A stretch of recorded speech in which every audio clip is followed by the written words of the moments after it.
Mais louer Dieu, l'adorer même, ce n'est pas l'aimer. C'est une chose à part. Et donc, Dieu crée un être qu'il façonne de ses propres mains, nous dit le Coran, à partir de l'argile. Et puis, Nafartu fihi min ruhi. Donc il dit, j'ai insufflé en lui de mon esprit. Et le mot esprit, dans le Coran, c'est ruh, qui veut dire aussi l'âme, qui veut dire aussi la brise ou le vent.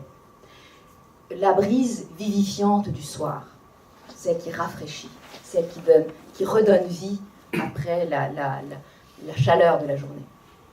Donc, et ça, cet esprit de Dieu, ce n'est pas ce qui anime tout le reste de l'univers. Le reste de l'univers a été créé, évidemment, par l'acte créateur du divin, en réalité par le verbe divin, dans le Coran comme dans la Bible, puisque dans le Coran, Dieu dit que cela soit et cela fut. Mais l'homme n'est pas créé comme cela, n'est pas créé en disant que cela soit dans la distance qu'il y a entre la créature et le Créateur. L'homme, Adam, le Adam primordial qui est aussi bien l'homme que la femme, évidemment, il est créé donc de l'argile qui reçoit le souffle direct de Dieu, l'esprit direct de Dieu.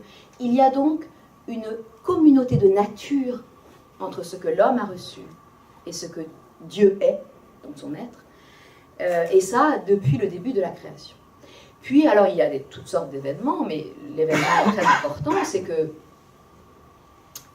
Dieu a voulu donner le dépôt aux créatures. Alors on ne sait pas ce que c'est que le dépôt, c'est une chose très mystérieuse. Le Coran dit, voilà, amanat, c'est un dépôt, c'est une chose que l'on confie, un confié.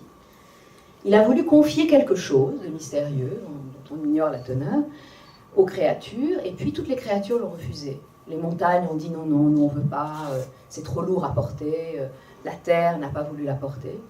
Et puis, Adam a accepté ce dépôt, parce qu'il est extraordinairement ténébreux, très ténébreux et très ignorant.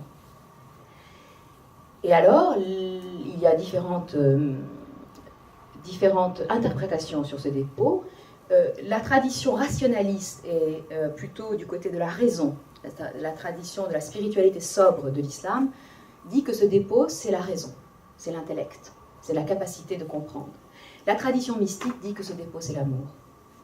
Et que donc, Adam a reçu l'amour en partage au moment même où il l'a créé. Et il a accepté, dans un pacte qu'il a passé avec Dieu, lorsque Dieu a dit « Ne suis-je pas votre Seigneur ?»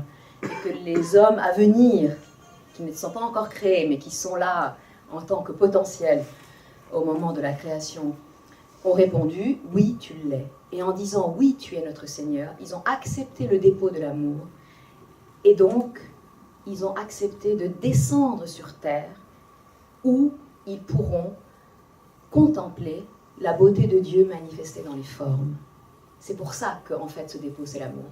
Parce que par la contemplation de la beauté dans ce monde, les hommes peuvent remonter, retrouver cet amour de Dieu qui a été déposé en eux dès le départ, mais qu'ils ont oublié. Donc l'homme accepte le dépôt, il accepte de descendre sur terre, dans lequel donc il pourra retrouver cette beauté divine à nouveau que les anges ne peuvent pas voir, parce que les anges sont dans la lumière divine. Et pour voir la beauté de la face de Dieu, il faut se séparer de lui. Il faut s'arracher au monde de lumière, descendre dans les ténèbres, pour pouvoir enfin comprendre le goût, la valeur de cette beauté et de cette lumière. Dans une parole, dans ce qu'on appelle un hadith, c'est dans la tradition islamique, ce sont des paroles qui ne sont pas dans le Coran, mais des paroles qui sont attribuées au prophète Mohammed. Et dans ces hadiths, il y en a un certain nombre qui sont extrêmement intéressants parce que c'est Dieu qui parle directement à travers le prophète de l'islam. Donc dans un hadith très célèbre, Dieu dit « J'étais un trésor caché et j'ai voulu être connu, c'est pourquoi j'ai créé les créatures afin qu'elles me connaissent. » Donc, en fait, toute la création elle-même, alors la création d'Adam éminemment, mais toute la création, n'est en réalité, du point de vue de l'islam, qu'un acte d'amour divin. Parce que le vrai mal, le seul vrai mal, c'est le néant. non pas l'annihilation de soi, qui est autre chose, mais vraiment c'est ne pas être. Ne pas être, c'est ça l'enfer. Et Dieu, dans sa bonté et dans sa grâce, fait que ce qui n'était pas, d'un coup, est. Et c'est sa façon de manifester son amour pour les créatures. Et c'est aussi pour cela que, après, l'être humain va entrer dans une relation avec Dieu, simplement parce que Dieu l'a fait être. Et que ça, ce dépôt de la vie et de l'existence, c'est le plus précieux cadeau qui pouvait lui être fait. Mais en réalité, cet amour divin, du point de vue des poètes mystiques, je dirais, englobe toute la création et tout l'être créé, puisque, et là je vais vous lire quelques poèmes et je vais vous raconter des histoires, parce que c'est beaucoup mieux que de parler soi-même. Donc, voici un poème de Rumi dans lequel il explique en fait que l'amour est la force qui est au cœur même de la dynamique de tout ce qui est. Par ta musique, toi, eau vive d'immortalité, fais-moi bercer comme un moulin tourné. Rumi est le fondateur des derviches tourneurs. Donc, on dit qu'il a dit ce poème en entendant, c'était quelqu'un qui tombait en extase dès qu'il entendait un rythme. Parce qu'il entendait dans le rythme, en fait, la musique des sphères, et il percevait dans le rythme quelque chose d'une mathématique céleste qui le faisait entrer en extase. Et on dit que ce poème a été composé à un moment où il passait près d'un moulin à eau, et qu'il entendait le moulin à eau qui faisait tchouk tchouk, tchouk tchouk, tchouk tchouk. Et ce rythme régulier l'a fait entrer en extase et il a dit ce poème. Donc par ta musique, toi, eau vive d'immortalité, donc l'eau devient l'eau de l'immortalité, et le moulin devient évidemment la force d'amour qui anime tout l'univers. Fais-moi bercer comme un moulin tourné. Fais qu'il en soit ainsi pour l'éternité. D'un côté mon cœur disloqué, de l'autre mon égoïté. Pas une feuille ne peut sans une brise bouger, pas un fétu de paille sans ambre ne peut s'élancer. Si pas un fétu ne peut sans un vent s'envoler, sans le vent du désir, comment un monde pourrait-il s'ébranler? Toutes les parcelles du monde aiment d'amour, et chaque parcelle d'un beau visage est enivrée. Mais ils ne te disent pas leurs états bien cachés, car aux méritants seuls se disent les secrets. S'ils n'aimaient pas d'amour, le firmament ne contiendrait pas en son sein la pureté.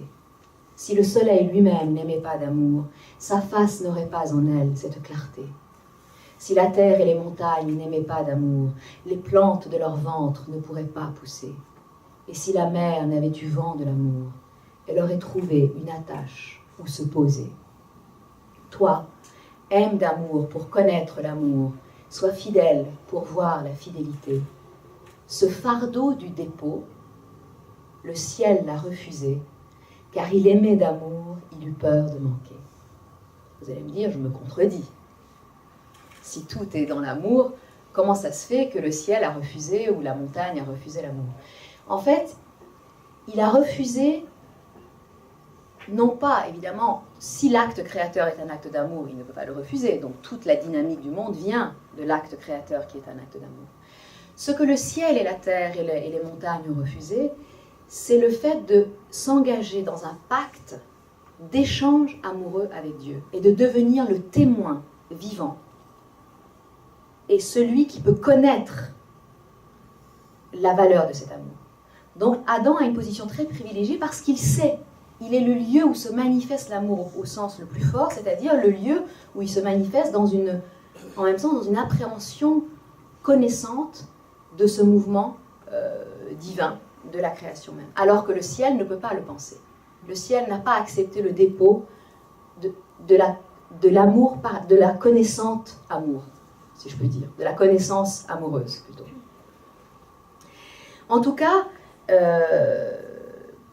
tous ces grands mystiques ont vraiment insisté beaucoup sur cette idée que le cœur de l'homme est le dépositaire de ce secret de l'amour, et que tout le travail spirituel, toutes les ascèses, toutes les pratiques, toute l'éthique en fait de la purification du soi est une façon de polir le miroir du cœur pour mieux recevoir la beauté divine, pour donc mieux ressentir l'amour divin et en même temps mieux la connaître. Et c'est là où je voudrais donner une précision. Tout à l'heure, je vous ai dit à ceux qui sont dans la mystique de la sobriété, qui pensent qu'on peut arriver à la connaissance de Dieu